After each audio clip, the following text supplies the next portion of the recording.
네, 그럼 계속해서 두 번째 세션으로 이어가 보도록 하겠습니다. 두 번째 세션의 순서는 한미일 에너지 안보 협력 방안을 주제로 한 전략국제문제연구소 에너지안보 기후변화 제인 나카노 수석 연구원의 영상으로 발표 함께 하시도록 하겠습니다. 함께 화면으로 만나보시죠.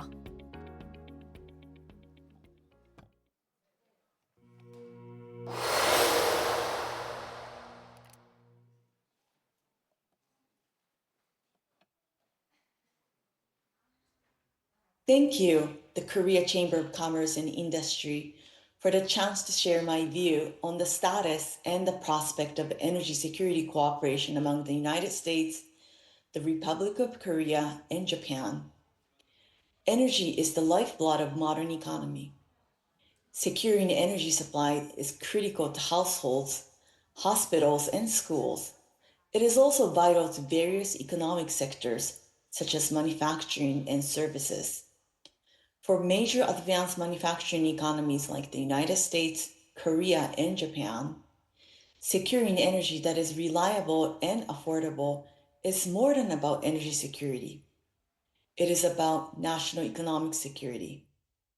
As each of our three countries seeks to build data centers, use AI, while also advancing the digital economy, we anticipate a strong growth in electricity use.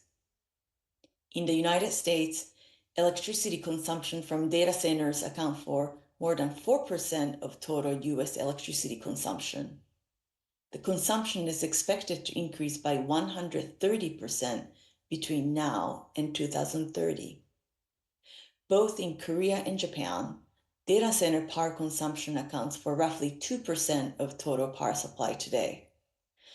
Data center power demand outlook is difficult to obtain or compare across different countries, but it suffices to say that both the amount and the share of data center power consumption are expected to rise in Korea and in Japan in the coming years. As the three countries aim to meet such growing energy demand, several energy resources and technologies stand out. These are where trilateral cooperation could be a force multiplier, not only for one another's energy security, but also collectively for the shared prosperity. Let's start with natural gas. Natural gas is the lowest carbon emitting fossil fuel, and it is a resource that the United States produces in a large quantity, thanks to shale revolution several decades ago. In 2025, the United States produced 1,100 billion cubic meters of natural gas. That was roughly 25% of the global total gas output, or roughly the same amount produced by the three next leading gas producing countries, Russia, Iran, and China combined. The US Energy Information Administration forecasts the US production level to rise by 20 to 40% in 2050. The United States exports roughly 20 to 25% of domestic gas supply.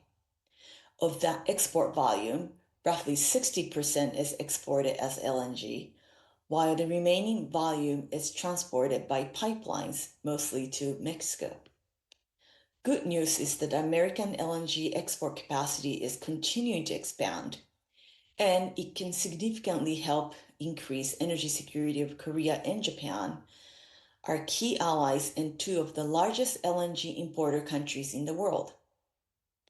Last year, the US LNG exports reached 111 million tons. This was roughly equivalent to the combined volume of LNG that was imported by Korea and Japan. The US EIA also forecasts that the US LNG export volume will reach 130 million tons this year. By 2029, the US capacity for liquefaction or to export is expected to double. Today, the US LNG accounts for roughly 9% of Korea's LNG imports and 7% of Japan's LNG imports. Washington's respective trade agreement with Korea and Japan suggest a much larger scope for LNG trade. As of July 2025, Seoul is committed to purchasing $100 billion worth of US energy, while Tokyo is committed to annual US energy imports worth $7 billion.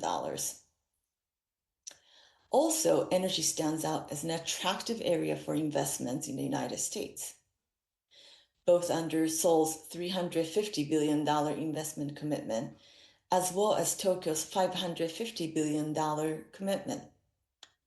Both Korean and Japanese companies have been valuable partners in US LNG projects. Most recently, KOGAS's 10-year contract with Trafigura starting in 2028 is expected to source natural gas from multiple US LNG projects. In the US upstream, Japanese companies have been quite active in making investments.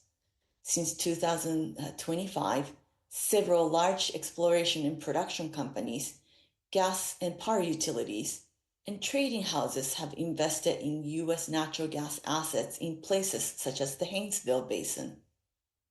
We're currently experiencing an energy crisis that stems from the war in the Middle East that has entailed the de facto closure of the Strait of Hormuz. About 85% of Asia's crude oil and LNG imports transit through this choke point. The geopolitical risks that are associated with the region and the strait highlight the value of further diversifying supplier countries, as well as supply transit routes. As the LNG flow from the Middle East has dropped, energy importers have turned to US LNG to mitigate the supply shortages. In March, the United States exported almost 11 million tons of LNG. Likewise, as the Hormuz closure led the crude oil flow to plummet, the United States stepped up and exported 5.2 million barrels per day of crude oil in March. This was significantly higher than the last year's average of 4 million barrels per day. In the same month, the Asia-bound crude oil export increased by 80%. One of the deals that were highlighted at the Indo-Pacific Energy Security Ministerial and Business Forum in Tokyo in March is the $14 billion offshore LNG project near Louisiana that has seen interest from leading Korean and Japanese companies such as Samsung Heavy Industries, Hanwha Asset Management, and Mitsui O.S.K. Lines, MOL. Additional trilateral partnerships may be ripe in the following areas. 1. Joint investments in U.S. oil and gas fields. Gaining upstream stakes could help Korean and Japanese companies become more active in helping to control price risks that are associated with exports. In addition to the destination flexibility, an attractive feature of U.S. LNG exports is lower feed gas costs that are indexed to Henry Hub future prices rather than oil prices, such as Brent crude oil futures.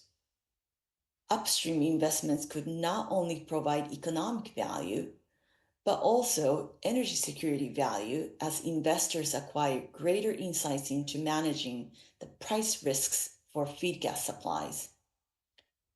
2. Joint investments in novel LNG projects. Companies from Korea and Japan are already experienced with making investments in LNG export projects in the United States. But certain novel projects may be more appropriate for a joint investment. For example, the proposed LNG project in Alaska is believed to have contracted up to 2/3 of its anticipated production volume. The project hopes to reach the final investment decision on the pipeline this year and on the liquefaction facility in 2027. They reportedly estimate first LNG shipments in 2031. While the project price tag is significantly higher than an average project in lower 48, Seoul and Tokyo may now see a longer-term economic value in addition to geopolitical value that may arise from investing in this project. Another idea is a joint stockpile of US crude oil. Today, both Korea and Japan are heavily reliant on Middle Eastern suppliers to meet their crude oil needs. Currently, the US share stands at about 12% in Korea's crude imports and about 8% in Japan's crude oil imports. In order to enhance resilience to future oil supply disruptions, Washington, Seoul, and Tokyo could consider a joint stocking of US crude in or near Korea and or Japan. Such stockpile will be made available to Korea and Japan first, before possibly to other Asian economies. Korea and Japan already have a similar arrangement, respectively, with Saudi Arabia and UAE. The existing refining capacities in Korea and Japan may not be optimally configured for some of the US produced crude oil today. However, it may make a strategic sense to upgrade the refining configuration to allow for a greater intake of US crude that may be different from dominant Middle Eastern crude oil in terms of sulfur contents and gravity, for example. Now, let me turn to nuclear energy next. Nuclear is another energy source that warrants greater trilateral cooperation.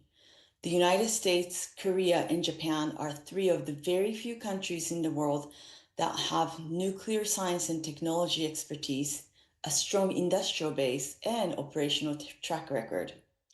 The momentum for nuclear energy has reached a new height in the United States following the White House issuance of 4 nuclear energy-related executive orders in May 2025. On the domestic front, the Trump administration has a vision to quadruple the nation's installed nuclear power generation capacity by 2050. It hopes to bring 10 new large-scale reactors under construction by 2030, as well as to rapidly develop and commercialize small modular reactors, or SMRs. Internationally, the administration aims to pursue 20 new nuclear cooperation agreements by January 2029 as it seeks to preserve the US leadership in the global nuclear commerce.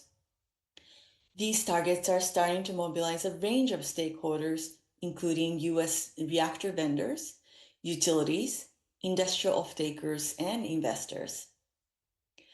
SMR developers have attracted significant interest from hyperscalers.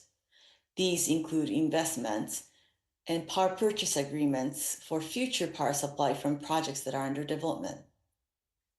Also, some of these power purchase agreements by hyperscalers are with existing large-scale reactors, including some projects that are to be restarted, such as the 3 Mile Island reactor, now known as the Crane Clean Energy, starting in 2028.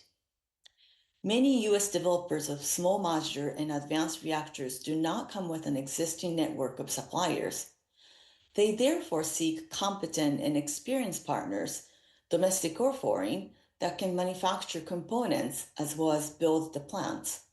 Several deals that were announced at the March Business Forum in Tokyo included those close partnerships between American and Korean companies, including SMR developer X Energy and Doosan Enerbility. Also, for large-scale reactors, the US energy industry needs trusted partners, especially with large-scale forging and fabrication capacity. While large forging and fabrication facilities may not be required for a future fleet of SMRs, it is essential for building new large-scale reactors, as well as replacing large components like steam generators and pressurizers to maintain these existing reactors. While such facilities no longer exist in the United States, they do exist in Korea and Japan. There have also been partnerships in this regard. For example, the Westinghouse AP1000 projects in China a few decades ago had their reactor vessels supplied by Doosan. Another area of attention is the fuel cycle for advanced reactors. Almost all small modular advanced reactors under development in the United States require high-assay low-enriched uranium fuels, HALEU fuels. HALEU is uranium that's enriched to greater than 5% and less than 20% of the U-235 isotope. This view allows reactor designs to be small but generate more power per unit of volume. That allows longer operating cycles and increased efficiencies. However, Russia and China are the only countries with the infrastructure to produce HALEU at scale today. Mitigating reliance on these geopolitical competitors for materials that would fuel the future fleet of reactors is a key task deserving of US leadership and its strong partnerships with close allies.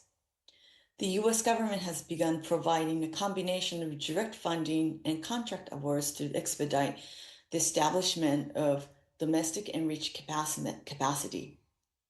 For example, Centrus is developing a HALEU capacity at the American Centrifuge plant in Piketon, Ohio. The expanding interest and engagement in the US enrichment capacity by multiple Korean companies, such as KHNP and POSCO, are quite remarkable. Investment from allied nations could bolster the financial foundation for these important US endeavors. The United States, Korea, and Japan each possesses strengths in reactor technology, advanced manufacturing, fuel cycle capabilities, and project delivery. The key challenge in coming up with a trilateral framework is that while the US capability is largely complementary to that of Korea's and Japan's, there's more similarity than complementarity between the Korean and Japanese capabilities. This has long made trilateral partnerships not so easy to formulate. However, some of the deals that were identified at the Indo-Pacific Business Forum provide some inspiration. For example, one deal concerns an SMR involving Holtec International, Mitsubishi Electric, and Hyundai Engineering and Construction. This trilateral partnership could help deliver new SMR units not only in the United States, but also across the Indo-Pacific region. This could help sustain the competitiveness of OECD democracies in the global nuclear commerce and counter the competition from the Russian and Chinese companies. Another deal concerns a potential debt financing from the Export-Import Bank of the United States to assist US-based General Matter to export enriched fuel to Korea and Japan. Securing a supply chain for nuclear fuel advances the economic security interests of our three nations, both individually and collectively. Last but not least, let me discuss critical minerals. This is another area where the interests of the United States, Korea, and Japan align, while our respective capabilities have a multiplier effect. The global demand for minerals is on a surge. In 2024, the global demand for lithium rose by 30%, while that for nickel, cobalt, graphite, and rare earth saw the growth by 6 to 8%. These minerals are key to diversifying energy sources and reducing emissions. They're also vital for advanced manufacturing and defense systems. But the existing global supply chains are dominated by China.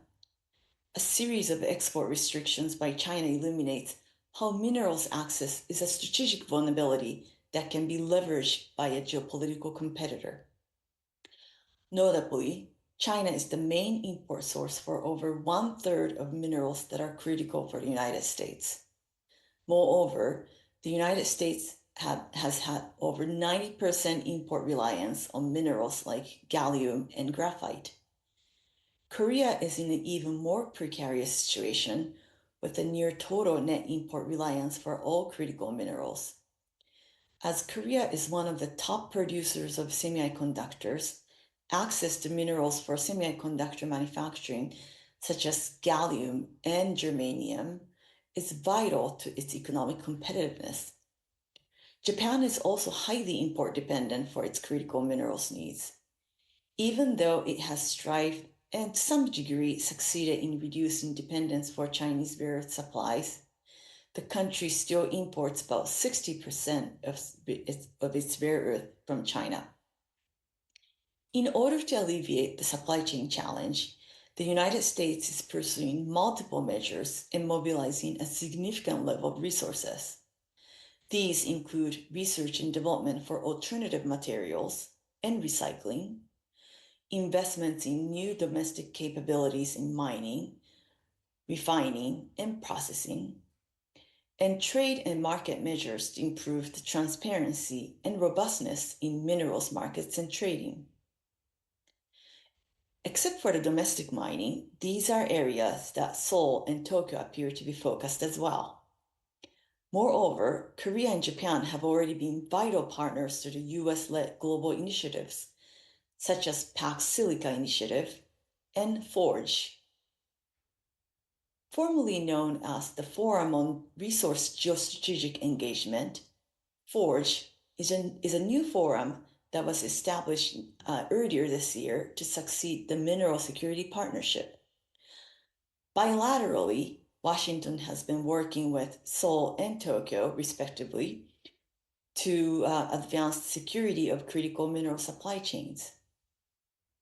In light of ongoing bilateral cooperation frameworks and the multilateral initiatives like FORGE, what is the trilateral cooperation's unique value proposition to this challenge of mineral security issue? One, Korea and Japan may consider a joint offtake commitment for critical minerals from US projects. More strategically, the three countries could consider a joint stockpile of US minerals in Korea and Japan. Needless to say, the stakeholders from the three countries would need to determine details such as which minerals to store, in what state or stages of processing, and how much goes to which country under what mechanism. However, such a joint initiative might help address some short-term supply disruptions while also sending an external signal that helps temper China's use of minerals export controls. Two, recycling is another area for trilateral cooperation. The International Energy Agency notes that battery recycling could meet as much as 20 to 30% of the global demand for lithium, nickel, and cobalt by 2050. However, recyclers would need business entities in the midstream to sell recovered minerals to further turn them into products such as battery cells. Korea and Japan may lack domestic minerals resources, but they do have midstream capabilities and capacities, such as for precursor cathode active material, PCAM, and cathode active material, CAM. The IEA believes that nearly 90% of these capacities are expected to remain concentrated in China by 2030. Such concentration reduces the geopolitical and geoeconomic benefits of recycling. While there may again be similarity than complementarity between Korean and Japanese industries in these supply chain segments, it is vital for our three countries to work together to expand non-Chinese capacities. A joint trilateral framework that could leverage recycled mineral supplies from our three countries, the midstream expertise from Korea and Japan, and battery cell productions in our three countries warrant closer attention. Some cooperation ideas are more concrete than others, but both the structural conditions and constraints like resource endowment and the dynamic changes in the global market underscore that these are energy resource and technologies that merit greater cooperation among the United States, Korea, and Japan. Trilateral cooperation will advance each of our nation's energy security, as well as the continued prosperity of Indo-Pacific region under a transparent and rule-based order. Again, thank you so much for the chance to share my perspective.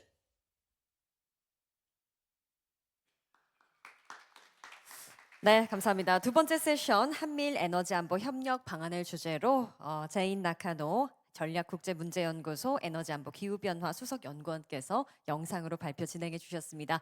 그럼 이어서 세션 2의 패널 토론을 진행을 하도록 하겠습니다. 세션 1과 마찬가지로 한국경제산업연구원 김광석 경제연구실장님께서 좌장역으로 수고를 해주실 예정입니다. 이어서 패널분들을 소개드리겠습니다. 호명되시면 무대 위로 올라 주십시오. 전 대통령실 국가안보실 경제안보 비서관을 역임하신 서울시립대학교 정경대학 안세현 학장님 무대로 모시겠습니다. 단국대학교 경제학과 조홍종 교수님 무대로 모시겠습니다. 민간 LNG 산업협회 김창규 부회장님 그리고 한국원자력산업협회 노백식 상근 부회장님 무대로 모시고 계속해서 패널 토론을 이어가 보도록 하겠습니다. 네, 이제 좌장님께 마이크를 넘겨드리도록 하겠습니다. 제인 나카노 수석연구원님의 발제를 아주 또 인상 깊게 들었습니다. 중동 전쟁으로 세계 주요 국제 기구들이 어떤 국가에 유독 경제적 충격이 발생할까 한국을 지목했죠. 세 가지 포인트입니다. 에너지 자립도가 낮다. 두 번째, 석유 의존도가 높다. 1등이죠, 둘 다. 세 번째, 중동산 에너지 의존도가 높다. 한국과 일본이 같은 과제를 마주하고 있다라고 저는 평가를 하고요. 그런 관점에서 에너지 구조의 변화가 시작된 것이라고 볼 수 있겠습니다. 두 가지 변화가 있는데요. 에너지 구조의 변화는 첫 번째는 믹스의 변화, 두 번째는 에너지 수입처의 다변화. 이 두 가지 관점의 에너지 트랜지션이 전개됩니다. 제가 잠깐 22년 2월에 발생했었던 러우 전쟁 이후에 같은 상황에 직면했었던 EU가 리파워 EU라는 의제를 선정하고 에너지 구조의 변화를 시도했는데 역시 첫 번째가 에너지 믹스의 변화, 두 번째가 에너지 수입처의 다변화. 러시아에 대한 천연가스와 원유 의존도가 전적으로 높았기 때문에 EU 국가들은 굶어 죽고 얼어 죽기까지 했었죠. 그래서 이 리파워 EU를 실현했는데 에너지 믹스의 거대한 전환을 이뤄냈고요. 두 번째, 러시아 에너지 의존도를 0으로 제로화하자 하는 의제가 지금 성과가 어디까지 났는지 제 통계를 인용해 보면 EU 국가의 러시아산 석탄 의존도가 22년 당시 50%였는데 0%로 줄었습니다. 러시아 가스 의존도가 45%였는데 13%로 감소했습니다. 러시아산 석유 의존도가 27%에서 3%로 줄었습니다. 25년까지 말입니다. 26년 현재 러시아 에너지 의존도를 제로화하고 있는 EU의 의지, 리파워 EU는 에너지 구조의 변화를 가능케 하는 신호탄이라고 볼 수 있고, 이번 26년 중동 전쟁은 역시 한국과 일본, 미국의 에너지 구조 변화를 실현케 하는 또 다른 숙제를 마련한 계기가 되었다라고 평가적 의견을 드리겠습니다. 그런 관점에서 제인 나카노 수석연구원의 공동 투자와 또 공동 에너지 개발 사업을 통해서 에너지 안보를 실현하는 이런 방향성 좋은 발제가 있었고, 이어서 한 분 한 분 질의를 이어가 보도록 하겠습니다. 먼저 제 옆에 앉아 계신 안세현 학장님께 먼저 질문을 드리고자 합니다. 더 이상 에너지 자원 조달은 그냥 이슈가 아니다. 경제 안보, 오히려 나아가서 국가 전략, 국정 과제가 될 것이다라고 표현해 볼 수 있겠습니다. 그런 관점에서 한미일 에너지 협력을 통해서 우리가 어떤 이 국제 정세의 변화 속에서 어떤 괄목할 만한 성과를 이뤄낼 수 있을 것인지, 어떻게 우리는 이 정세 변화 속에서 파트너십 그리고 에너지 협력 어떤 식으로 우리 이 접근을 시도해야 될지 고견을 좀 여쭤보도록 하겠습니다. 네, 네 감사합니다. 지금 방금 소개받은 안세현이고요. 먼저 이렇게 귀중한 자리를 마련해 주시고 이렇게 발언의 기회를 주신 우리 한미협회 최준경 회장님, 그다음에 이영희 서울상공회의소 부회장님께 진심으로 감사의 말씀드립니다.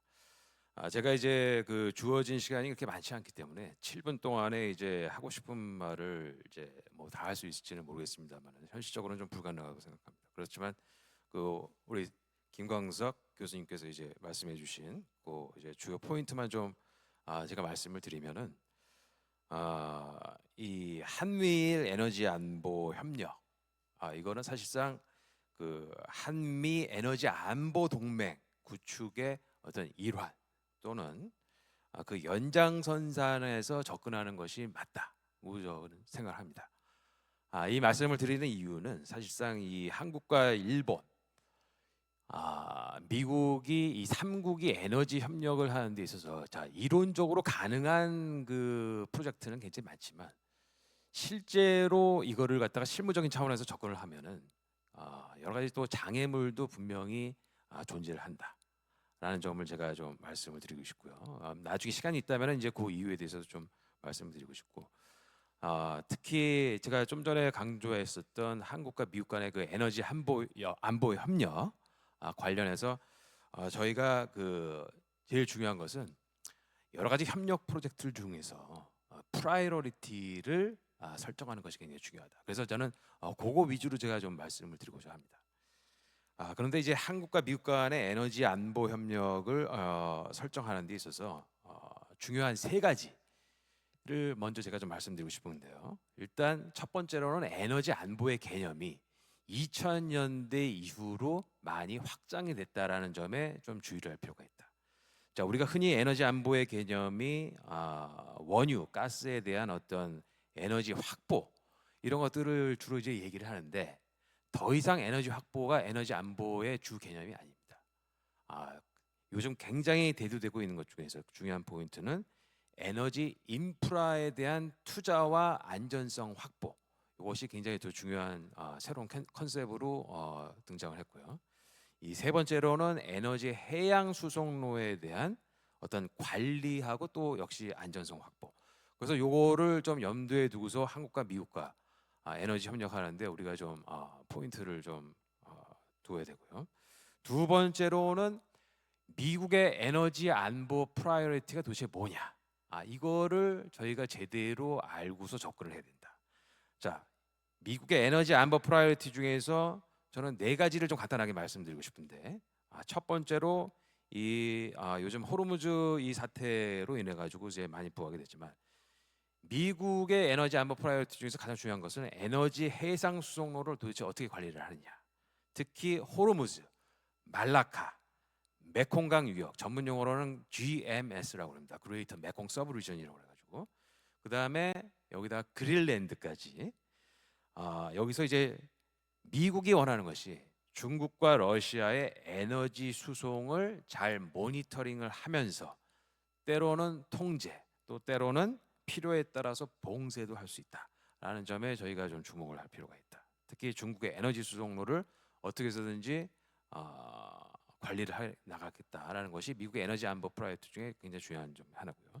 이 두 번째로는 우리가 자꾸 이제 미중 에너지 경쟁 이렇게 얘기를 하는데 사실 이 중국은 미국의 에너지 어떤 경쟁 상대가 되지 못합니다. 이 미국에서 가장 어떻게 보면 신경 쓰는 것 중에 하나는 이 러시아의 에너지 굴기를 어떻게 제어하느냐. 여기서 핵심은 러시아 북극 지역에 있는 야말 LNG입니다. 어떻게 해서든지 야말 LNG를 갖다가 견제하겠다라는 것이 이 미국의 에너지 안보 프라이어티 중에 하나다. 그 다음에 세 번째로는 요즘 특히 트럼프 2기 들어서 러시아의 그림자 선단, 러시아의 섀도우 플릿이라고 그러는데요. 이 러시아의 그림자 선단이 왜 이렇게 문제가 되느냐? 이 러시아가 이 국제 에너지 블랙 마켓 시스템을 하나 창조를 해놨습니다. 그래서 지난 한 3년 4년간 이 그린랜드 쪽, 특히 이쪽 바다에서 러시아의 그림자 선단이 불법적으로 이 선적, 이 올해 폐기 처분되는 이 유조선을 상대로 가지고서 이제 거기서 이제 거래를 하게 되는 거죠. 그래서 이 거래의 양이 5년 전만 하더라도 한 수백 대였는데 요즘에는 수천 대까지 이르렀다. 그래서 어떤 정상적인 국제 어떤 에너지 시스템을 갖다가 이제 마비시킨다. 그래서 이거를 제어하는 것이 또 미국 에너지 안보 프라이어티 중에 하나다. 그러나 여기서 또 굉장히 흥미로운 점은 러시아하고는 사안별로 또 협상도 할 수 있다.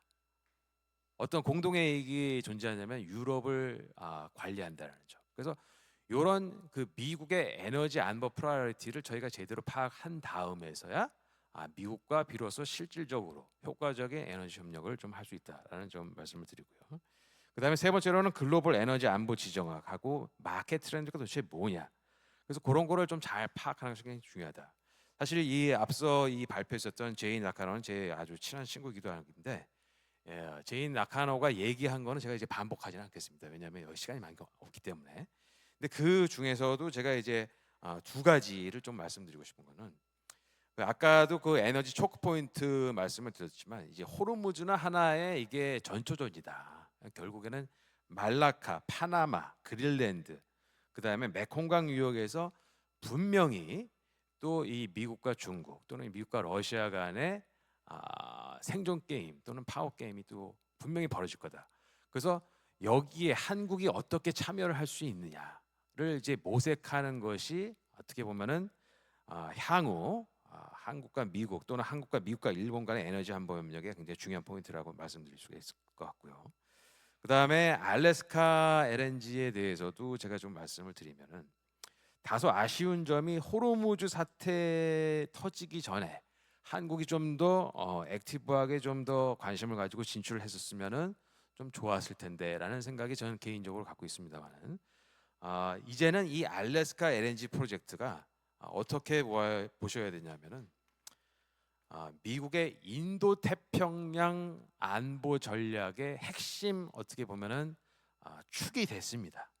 이거는 이제 미국 펜타곤에서 인식을 또 하고 또 스스로 이렇게 명명을 할 정도로 이게 향후 100년간 또는 향후 150년간 미국의 에너지 패권을 갖다가 이제 장악하는 데서 하나의 큰 게임 체인저다. 그래서 요 점을 저희가 이제 좀 알면서 우리가 접근할 필요가 있다라는 말씀을 드리고 시간 관계상 이제 마지막으로 제가 말씀드리고 싶은 것은 제가 봤을 때 이 에너지 패권, 이 미국과 러시아 특히 요거는 좀 잘 볼 필요가 있는데 저는 개인적으로 봤을 때 우리가 흔히 교과서적으로 미국이 역사상 가장 강했을 때가 도대체 언제냐 이렇게 손을 꼽으라고 그러면은 아마 미국의 존 락카펠러, 그다음에 포드, 에디슨 이 세 명의 베스트 프렌드 절친이 이제 동시대 인물인데 그 시대에 이제 이 세 사람이 이 미국을 최강의 지금 미국으로 만들었지만 제가 봤을 때 미국 역사상 가장 강할 때 어디냐? 저는 지금이라고 봅니다. 지금이라고 보기 때문에 이 미국의 에너지 안보 프라이어리티, 그다음에 또 워싱턴에서 일어나고 있는 미국의 에너지 정치 메커니즘을 제대로 잘 파악해야지만이 한국과 미국 또는 한국과 미국과 일본 간의 에너지 협력의 어떤 그 실질적인 어떤 그 저거를 갖다가 달성할 수 있다. 저는 이렇게 봅니다. 네. 감사합니다. 말씀 주셨던 것처럼 뭐 한국과 미국과 일본이 어떻게 협력을 할까라는 관점을 가지고 우선순위를 결정해서 그 우선순위에 있는 것부터 하나하나 협력 체계를 강화해야 된다라는 중요한 발언을 좀 해주셨습니다. 이제 김창규 회장님께 조홍종 교수님께 죄송합니다. 조홍종 교수님께 마이크를 좀 넘겨보고자 하는데요. 이 에너지 안보 협력의 여러 구체적 실행 방안들이 있습니다. 그래서 한미일 3국이 실질적으로 성과를 낼 수 있는 협력 분야 이런 부분을 또 우선순위를 잡아야 될 것 같은데 그 부분에 대한 고견을 좀 여쭤보도록 하겠습니다. 네, 제가 동택 경제학과에 있는 조홍정이고요. 저는 에너지 분야를 연구해 온 사람입니다. 제가 원래 이 패널 토론 자료를 작성을 했는데요. 뒤에 패널 분들을 보니까 저보다 더 전문적인 분들이 섹터별로 계셔서 전 제가 이제 평소에 머릿속에 갖고 있는 생각을 좀 정리해 보도록 하겠습니다. 지금 저희가 왜 이런 논의를 하고 있느냐? 에너지 안보가 너무너무 중요하다. 그 지금까지는 사실 그린 트랜스포메이션이 중요하다는 역할을 굉장히 많이 강조해 왔습니다. 하지만 세상이 변했습니다. 에너지 안보, 자국의 이기주의, 자국의 무역을 공급망을 잡아가지고 완벽하게 독점력을 과시하는 세상으로 변해가고 있습니다. 에너지 안보가 생존의 문제가 되어가고 있어요. 그럼 우리 입장에서 무엇을 할 것이냐? 우리 좌장님께서 유럽의 이야기를 하셨는데요. 유럽은 에너지 안보에 완전히 실패한 국가입니다. 러시아에게 완전히 에너지를 묶여 있었을 뿐만 아니라 에너지 정책 자체의 에너지 전환에 대한 믹스도 실패한 정부가 되겠습니다. 이제 와서야 그게 잘못됐다는 자기네들한테 자백을 하고 있는 상태이거든요. 앞에서 우리 안 교수님께서 그림자 선단도 얘기하셨지만 유럽은 몰래 러시아 물량을 쓰고 있습니다. 그러면서 전쟁은 우크라이나가 앞에서 죽어가고 있는 거죠. 그 뒷배경에서 전비를 대고 있는 겁니다. 이런 맹혹한 현실을 인지하지 못하면 저희는 에너지 안보에서 실패하게 됩니다. 두 번째가 있습니다. 맥스, AI. 우리 앞 세션에서 발표했던 것처럼 AI가 핵심입니다. AI를 못하면 그 나라 경제는 무너진다고 보시면 됩니다. 공장에서 사람이 보인다? 그 공장은 경쟁력이 없습니다. 더 이상 생산성이 나올 수가 없는 공장이 되는 겁니다. 그러면 AI의 가장 중요한 게 무엇이냐? 앞에 반도체 인프라 많이 했습니다. 전력입니다. 전력이 없으면 AI는 돌아가지 않습니다. 데이터 센터는 멈춰서 있어야 되고 그 전력이 24시간 7hour, 그러니까 24 hours 7day를 정확하게 공급해 주지 못하면 그 데이터 센터는 죽어서 그 데이터는 버려야 됩니다. 반도체 공장의 웨이퍼가 전기가 끊어지면 그냥 다 날려야 됩니다. 그런 의미로 보자면 기저전원, 안정적 전원, 그리고 충분한 용량을 공급할 수 있는 전원이 확보돼야지만 우리가 할 수 있습니다. 그럼 그런 자원이 무엇이냐? 왜 유럽이 실패했느냐? 기저전원을 없앴고 탈원전을 했기 때문이고, 두 번째, LNG 발전을 소홀히 했기 때문입니다. 재생에너지를 증가함에 있어서 그 변동성을 맞추려면 LNG가 꼭 필요합니다. 그런데 LNG가 없어도 된다고 말하면 그건 성공할 수 없다는 뜻입니다. 이 두 가지 포인트, 에너지 안보가 생존의 문제고 산업의 문제고 미래 전망이 걸린 문제이고, AI가 결국 우리나라 제조업을 먹여 살려야 되고, 제조업 국가, GDP의 30%를 제조업이 차지하는 우리나라 국가에서 제조업이 AI를 성공시키지 못하면 그 제조업은 중국한테 다 밀립니다. 현재 우리나라가 앞서고 있는 분야는 반도체 딱 하나입니다. 다른 조선, 자동차, 철강 이미 다 게임이 끝났습니다. 배터리, 전기자동차, 친환경 이미 게임이 끝났습니다. 왜 유럽이 지금 제조업이 망하고 있느냐? 친환경을 하겠다고 중국의 제조업을 모두 사서 값싸게 쓰기 때문입니다. 배터리, 전기차, 태양광 패널 어느 하나라도 유럽에는 제조업 공장이 없습니다. 우리나라만이 그 제조업을 미국과 일본과 서방 사회에 제공해 줄 수 있는 유일한 국가입니다. 그러면 중국의 제조업 역량, 그 보조금과 독점적 경쟁력을 바탕으로 치고 나오는 중국의 생산성을 막기 위한 것, 그리고 그 나라들이 살기, 다른 서방 국가들이 먹고 살 수 있는 먹거리를 누가 만들었냐? 우리끼리 협력을 해야 된다는 겁니다. 그게 한국이 갖고 있는 막강한 제조업 능력, 원전과 SMR에 대한 시공 능력, LNG에 관련된 3국 공동 체제. 우리는 LNG 물량을 거의 가스공사가 그냥 넘버원으로 많이 수입하는 국가입니다. 그렇기 때문에 이 에너지 분야의 협력이 중요합니다. AI를 하기 위해서, 그리고 에너지 안보를 지키기 위해서. 재생에너지는 납사를 만들 수 없습니다. 플라스틱 제품을. 그런 부분에서 중국의 제조업이 밀고 들어오는 걸 어떻게 막을 거냐라는 관점으로 이 세미나에 포커스가 맞춰져야 된다고 생각합니다. 그런 의미로 보자면 저희는 3국 체제가 굉장히 중요하고, 이 3국이 동의를 하면서 협력 관계를 구축해야 된다고 생각합니다. 제가 앞에서 LNG하고 이제 원전과 관련된 이야기를 많이 하려고 써놨지만 뒤에서 두 분이 해주실 거라고 생각하고, 그러한 거버넌스 체계를 보자면 이거는 탑 프라이오리티로 올라가야 됩니다. 3국 간에 대통령 간에 한 라인이 결정되어 있어가지고 한 라인으로 통화를 해야 되고, 그 다음에 장관급 조례기구가 있어야 되고, 실무급 상설기구, 그 다음에 기업 간의 파트너십, 입법부 차원의 제도화, 이런 것을 통해서 다자간 플랫폼을 이룩하고, 그게 결국 원전에 대한 규제를 동시에 패스트 트랙으로 해결하고 LNG에 대한 비축과 저장, 공급망 확보를 동시에 구축하는 것이 저희가 해야 될 일이라고 생각합니다. 감사합니다. 네, 감사합니다. 조홍준 교수님 인상적인 말씀 감사하고, 이 에너지는 다시 한번 경제가 아니라 안보다. 그러니까 안보가 무너지면 아무것도 소용없다라는 생각을 더 굳게 만드는 말씀이셨고, 한미일 다자간 플랫폼을 구축해서 반드시 에너지 안보를 실현해 나가야 된다라는 의제를 주셨습니다. 이제 김창규 부회장님께 마이크를 좀 옮겨서요. LNG 산업 현장에 계시지 않습니까? 말 그대로의 공급망 리스크를 우리가 경험하고 있고, 지정학적 불확실성이 더 커지고 있습니다. 그래서 한미일 LNG 협력 체계를 구축해야 된다라는 방향성은 잡았는데, 그럼 어떤 방향으로 가야만 현실적이 될 것인지, 현실적인 그 방향성에 대한 의견을 좀 여쭤보도록 하겠습니다. 예, 감사합니다. 그 토론 모더레이터께서 저 앞에 조홍경 교수님을 갖다가 먼저 하시는 바람에 제가 사실은 좀 기대를 했다가 좀 실망했습니다. 우리 조 교수님 다음에 토론하지 말라는 이 에너지 쪽에 이야기가 좀 있는데, 지금 두 분이 매크로하게 좀 이렇게 이야기하셨는데 굉장히 제가 좀 마이크로한 어젠다를 뭐 이렇게 한 서너 가지 좀 던져볼까 합니다. 특히 이제 한미일이란, 특히 LNG라는 어떤 그런 시각에서 우선 그 LNG 비즈니스는 상당히 빅샷 게임입니다. 전 세계에 한 몇십 개 국가만 수입하고 몇십 개 국가만 공급하고, 여러분들 그 알래스카나 무슨 여러 가지 어떤 터미널 뭐 이런 게 다 100억 불, 뭐 200억 불 이렇게 하시는 거 들어보셨을 겁니다. 그만큼 큰 어떤 플랫폼이 장치가 돼야지만 이 에너지 흐름이 있을 수 있고, 그렇기 때문에 이걸 아무나 하기 어려운 비즈니스입니다. 그런데 마침 지금 저희가 이런 에너지, 특히 LNG의 어떤 파트너십을 한미일 간 하기 좋은 어떤 그런 어떤 시기가 된 것 같습니다. 우선 제가 먼저 이렇게 제안 드리고 싶은 이런 아이디어는 퍼시픽 LNG 플랫폼입니다.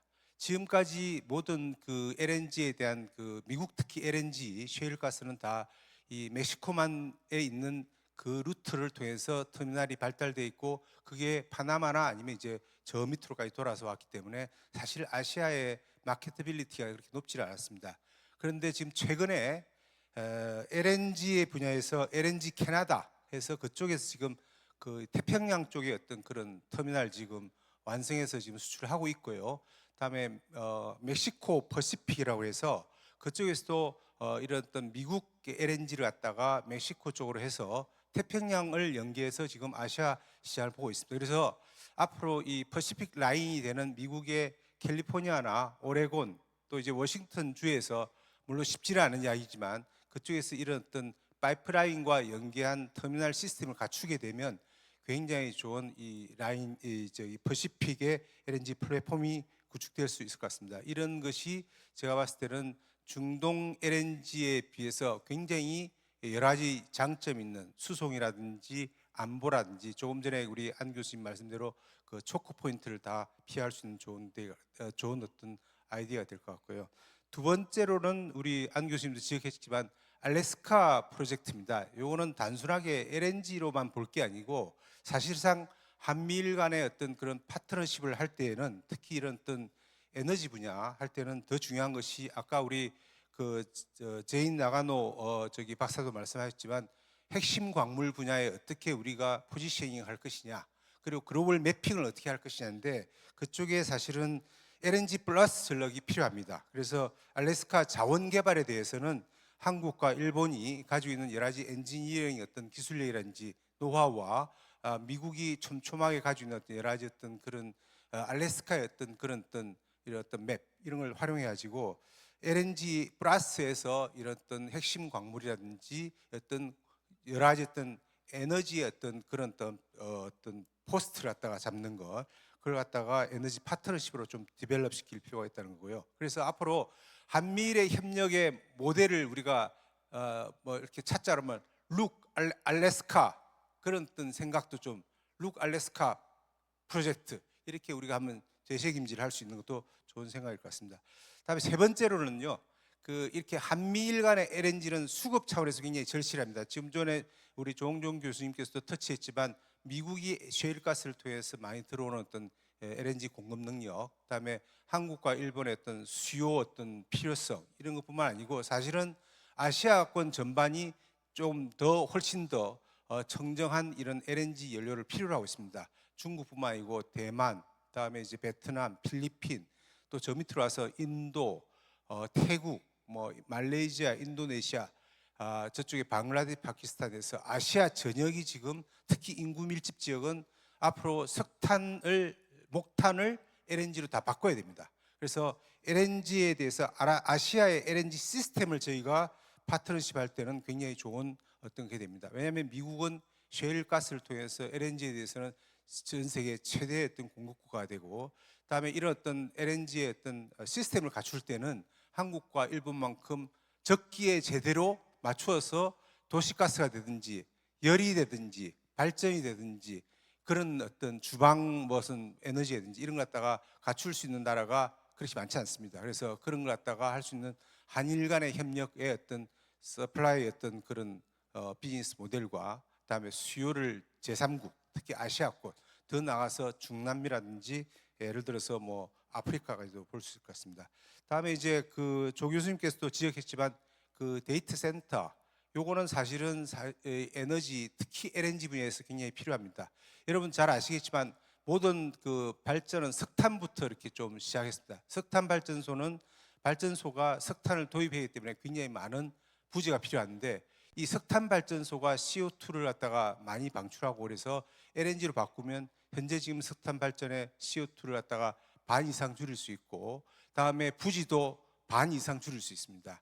그리고 그런 플랫폼을 활용해서 석탄 발전소를 석탄 전력을 LNG 전력을 만약 바꾸게 되면 거기에 남은 부지에 LNG를 연계한 그 이런 데이터 센터링을 할 수 있습니다.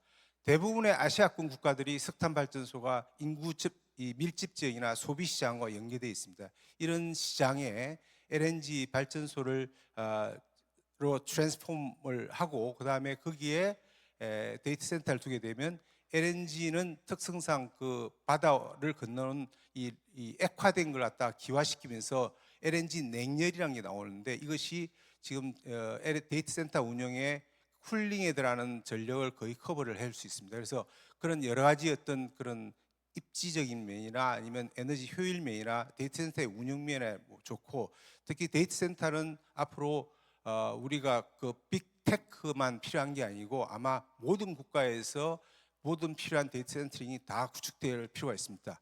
그것이 비단 뭐 한국, 일본, 미국만 필요한 게 아니고 아시아 모든 국가들이 필요한 만큼의 그 데이터를 링을 다 필요하기 때문에 그런 데이터 센터 구축에 필요한 입지를 갖다가 그렇게 아까 말씀드린 석탄 발전 내지 석탄 전력을 LNG 전력으로 바꾸면서 할 수 있다는 거고요. 마지막으로 사실은 저희 한미일의 제일 파트너십을 하기 좋은 게 에너지 테크 분야입니다. 사실은 뭐 여러 가지 이야기 나왔지만 카본, 탄소를 잡고 그런 카본을 잡는 CCS 기술이라든지 다음에 에너지를 갖다 데이터 센터에서 유연하게 좀 쓸 수 있기 위해서 ESS 그 에너지 스토리지 전기를 담아두는 이런 거 다음에 이 석탄 내지 탄소 경제에서 수소 경제를 하기 위한 하이드로젠 비즈니스 이런 것들이 다 경쟁력을 확보하기 위한 기술을 또 마켓플레이스를 더 빨리 이렇게 정착시키기 위한 기술 이런 것들이 사실 한미일 간에 제일 필요할 것 같습니다. 그리고 마지막으로는 사실은 이런 것이 그 에너지는 여러분 잘 아시겠지만 뭐 쉘, BP 하듯이 글로벌 메이저들이 다 주요한 무대를 잡고 있습니다. 그만큼 한국도 뭐 가스공사라든지 한국전력처럼 퍼블릭 기능이 굉장히 강하고 그렇기 때문에 PPP라고 해서 프라이빗 퍼블릭 파트너십이 굉장히 필요합니다. 그래서 한미일 간에 지금 많이 이야기됐지만 그런 파트너십을 통해서 프로젝트라든지 아니면 그런 어떤 여러 가지 어떤 플랫폼 내지 시스템을 갖다 잘 구축하면 이 한미일 내에서의 어떤 수급이라든지 시장 안정 이런 것뿐만 아니고 이걸 갖다가 새로운 성장 동력으로 해서 우리가 아시아권 다음에 이런 아프리카나 중남미 이런 데도 저희가 새로운 어떤 비즈니스 모델을 만들고 새로운 어떤 돈이 되는 어떤 그런 비즈니스를 만들 수 있을 거로 보입니다. 예, 마치겠습니다. 말씀 감사합니다.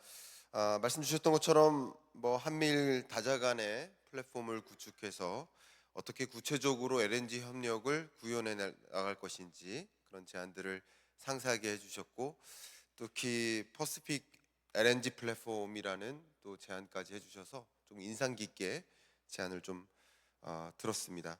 미국은 에너지 개발 사업을 주력으로 하고 있고 한국과 일본은 에너지 안보를 더 확보해야 되는 관점에서 이런 긴밀한 협력이 상당히 기대가 되고 LNG 뭐 석유 다 말씀하셨지만 중국이 이게 비단 에너지에서 멈추는 것이 아니라 그걸 기반으로 한 비료 생산 또 농약 생산 이 부분을 거의 압도하고 있기 때문에 이것이 곡물 가격이나 또 그것으로 인한 축산 가격 전반에 걸쳐서 영향력을 행사하고 있는 국면이기 때문에 그런 면에서 안보와 경제 여러 가지를 챙기는 협력 체계를 구축할 필요성이 있다라는 저의 소감 말씀도 드려봅니다.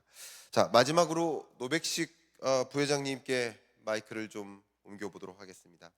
이제 원자력 산업 현장으로 좀 다가가려고 하는데요. 워낙 AI가 확산하면서 지금의 전력 수급 계획만으로는 불충분하다.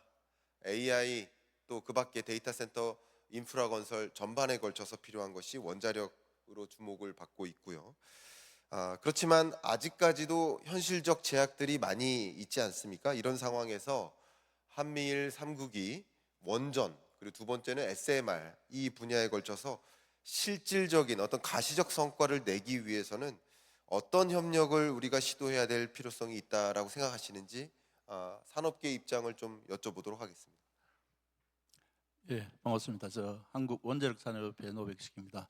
먼저 이런 좋은 자리를 만들고 기회를 주셔서 감사드립니다.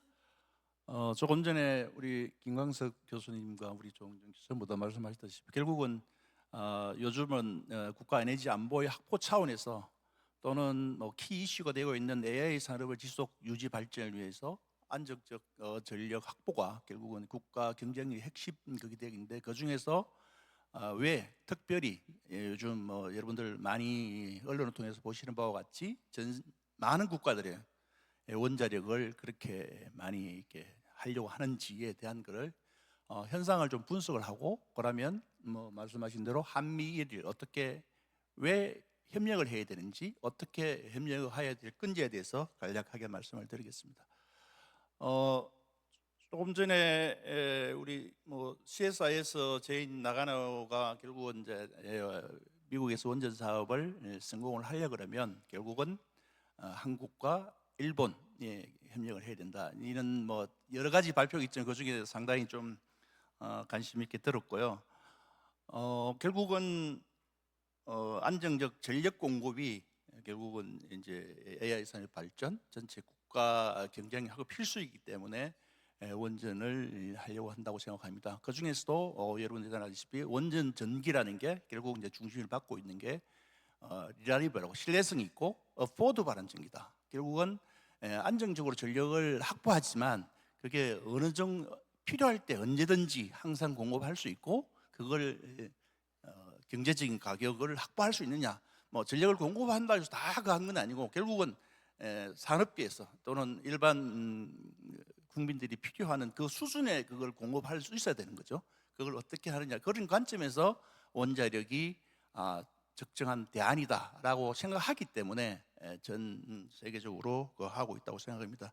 잘 아시는 바와 같이 우리나라는 전체 전력의 한 3분의 1 정도가 이제 원자력에 공급을 하고 있고 현재도 4기가 건설 중이고 그다음에 신규로 앞으로 대형 원전 2기와 그다음에 SMR을 짓는다. 그다음에 SMR을 그걸 하기 위해서 기존의 스마트라는 인정을 어찌 보면은 우리나라 SMR에서 가장 빠른 국가 중에 하나고 사실입니다.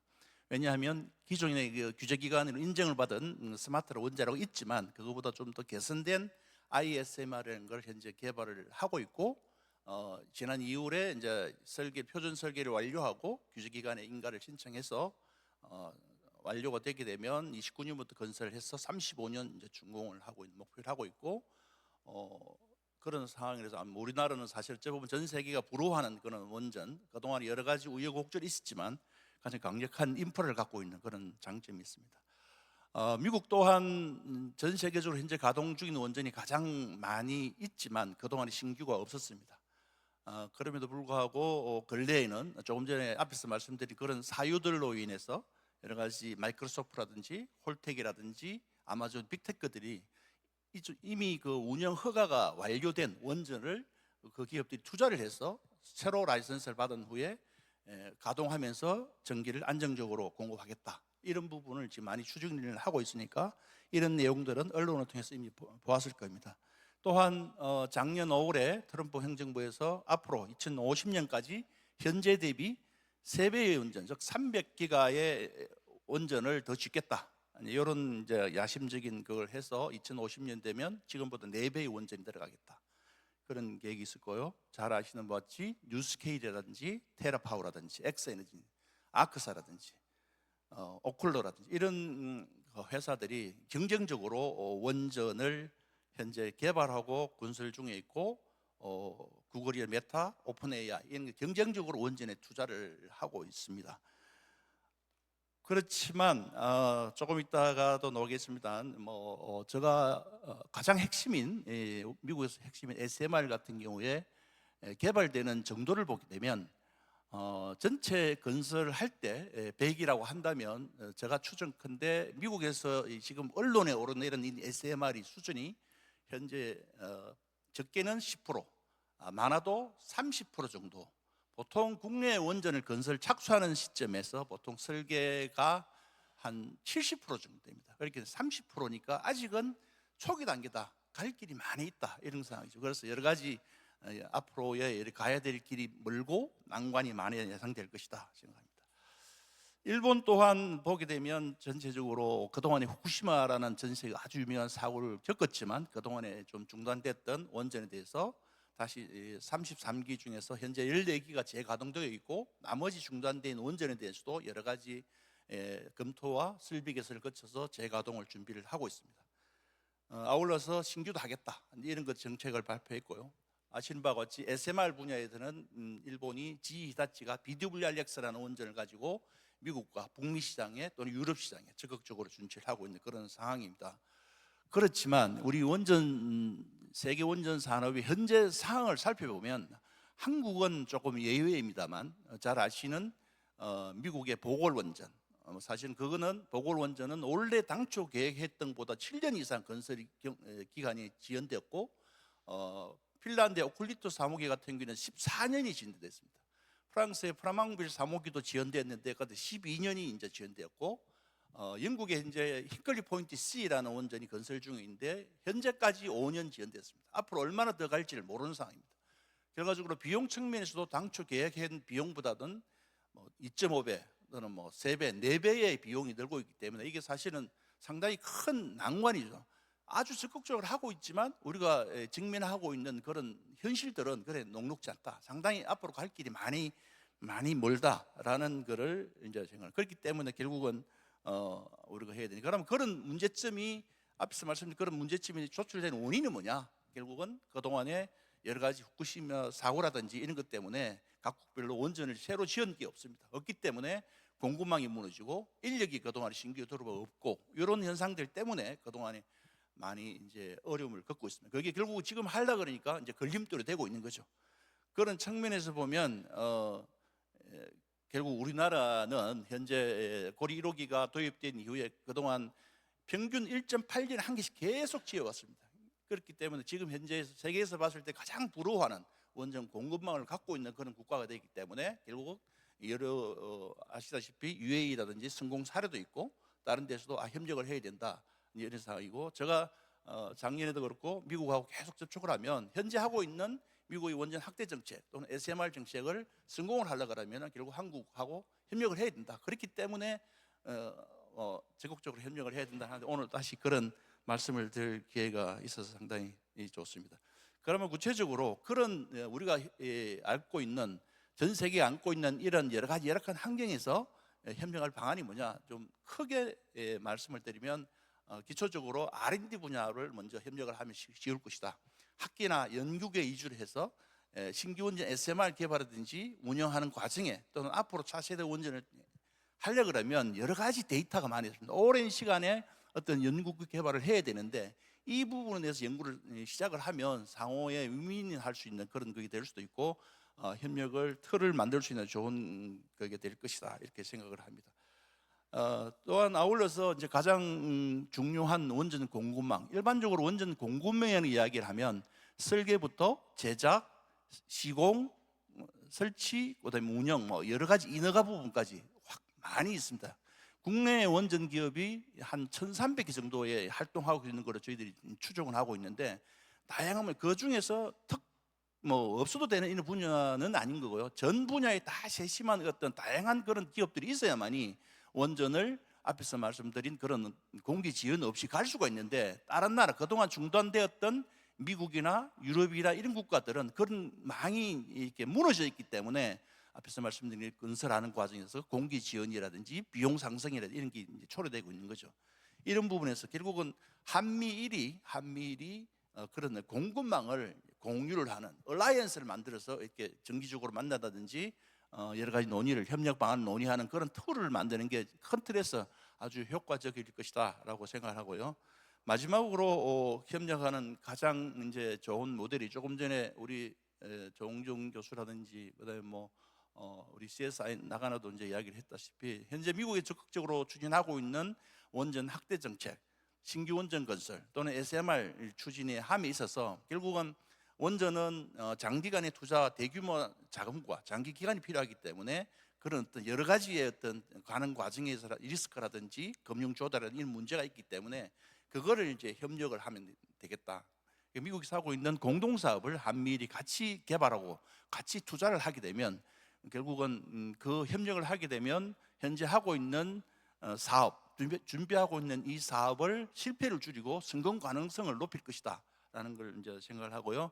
아울러서 사업 과정에 일어날 수 있는 각종 리스크라든지 파이낸싱 문제라든지 이런 부분에서 각국이 갖고 있는 그런 어떤 장점이 있기 때문에 상당히 도움이 될 것이다라고 이제 생각을 하고요. 아울러서 세계 시장 어떤 측면, 미국뿐만 아니고 전 유럽이라든지 전 세계적으로 에너지 안보의 측면 또는 AI 사람에 따른 그런 공급 이런 측면에서 원전을 하고 있는데 모든 국가들이 저는 그런 어려움이 있을 거라고 생각됩니다. 그럼 시장이 많이 있는 거죠. 시장이 많이 있을 때 과연 그 시장을 누가 선점을 할 것인가? 현재로서는 결국은 중국이나 러시아가 여러 가지의 어떤 그런 관계 때문에 지금 시장이 본격적으로 못 나오고 있는 거죠. 앞으로 본격적으로 나오게 되면 그 경쟁을 이길 수 있으려고 그러면 한미일이 같이 협력을 하지 않으면 결국 그 경쟁을 이기기 힘들 것이다. 그래서 전 세계적인 시장 주도권 또는 시장의 주도권 문제라든지 이런 걸 확보 차원에서도 한미일이 협력을 해야만이 가장 효과적으로 될 것이라고 생각을 합니다. 이 정도 말씀을 드렸습니다. 감사합니다. 네, 감사합니다. 우리 토론에 임해주신 네 분의 전문가 패널 분들께 박수 한번 부탁드릴까요? 이렇게 마무리하면 좀 서운하실 것 같아서 혹시 플로우에서 질문이나 코멘트가 있다면 한 분께만, 맨 앞에 이쪽입니다. 예, 빠르게 좀 가주시면 짧게, 가급적이면 코멘트로 부탁을 드리겠습니다. 예, 감사합니다. 저는 한국도시재생연구원의 김종경이라고 합니다. 제 같은 경우는 부산 모 지역에 원유 내지는 LNG, LPG 데이터 센터까지 그걸 건립하려고 추진 중에 있고 거기에 우수 기업이 며칠 전에 왔다 갔습니다. 제가 드리고 싶은 것은 이겁니다. 바로 뭐냐면은 제일 중요한 게 이제 공급망도 중요하지만은 여러 가지 노선도 중요하지 않습니까? 그런데 지금 안세영 교수님한테 주겠습니다. 미국 에너지 안보 패권 경쟁에는 사실 어떻게 시작했냐면 2차 대전 때 사실 그런 사실을 모릅니다. 일본이 미국으로부터 석유를 많이 수입을 했습니다. 근데 3, 4년 전부터 2차 대전 진주만 공격하기 전에 차단을 시켰기 때문에 그것 때문에 단지 시작이 됐습니다. 그래서 그때부터 미국의 에너지 공급망은 패권이 그때부터 시작됐다 그런 얘기인데요. 제가 드리고 싶은 건 이겁니다. 바로 아까 알래스카에 관련된 어떤 에너지 공급선을 말씀을 드렸지 않습니까? 그런데 최근에 제가 2년 전에 북극 항로에 대해서 국회에서 최초로 제가 세미나를 개최한 적이 있습니다. 그래서 지금 현재 바로 북극 항로에서 바로 러시아의 단거리 수송 관계도 문제지만은 주축이지만은 그러나 가장 중요한 것은 러시아에 관련된 에너지 공급 거의 더욱더 굉장히 큰 자리 차지하고 있습니다. 그래서 알래스카하고 북극 항로 관련된 러시아의 어떤 에너지 관계가 어떤 관계가 있는지 그에 대해서 설명해 주시면 고맙겠습니다. 네, 감사합니다. 네, 감사합니다. 질문 주셔서 정말 감사하고요. 해당 질문에 대해서는 저희가 시간적인 제약이 있기 때문에 양해를 부탁드리고 마치고 직접 답변을 드리시겠다고 해주셨습니다. 그 부분 양해를 미리 부탁드리겠습니다. 오늘 AI 또 에너지 전반에 걸쳐서 발제와 토론을 들으면서 정말 많은 것들을 생각하게 만들었는데요. 얼마 전에 제가 개인적으로 칼럼에 이제 국제 경쟁력은 연산력에 달려 있다, 컴퓨팅 파워에 달려 있다라는 주장을 했는데 그 연산력의 기반이 되는 건 또 전력에 달려 있다. 연산력과 에너지, 이 전력 확보를 통해서 우리가 또 한미일 산업협력을 통해서 굳건한 어떤 전쟁이나 위협에도 흔들리지 않는 나라가 될 수 있는 그런 토론이 되었기를, 그런 토론이 또 그런 방향으로의 초석이 되었기를 바라는 마음 담아서 오늘 토론 마무리하겠습니다. 감사합니다. 네, 감사합니다. 한미일 에너지 안보 협력 방안을 주제로 한 세션 2 그리고 발제 패널 토론까지 모두 마무리를 해보도록 하겠습니다. 좌장으로 수고해주신 김광석 실장님 그리고 네 분의 패널 분들께 진심으로 감사의 말씀을 드리도록 하겠습니다. 여러분들 긴 시간 함께 해주셔서 진심으로 감사드립니다. 이것으로 제6회 한미 산업협력 컨퍼런스를 모두 마치도록 하겠습니다. 참석해주신 모든 분들께 진심으로 감사드리겠습니다. This concludes the 6th Korea U.S. Industry Conference. Thank you all for being with us today. We wish you a safe journey and look forward to seeing you again. Thank you very much.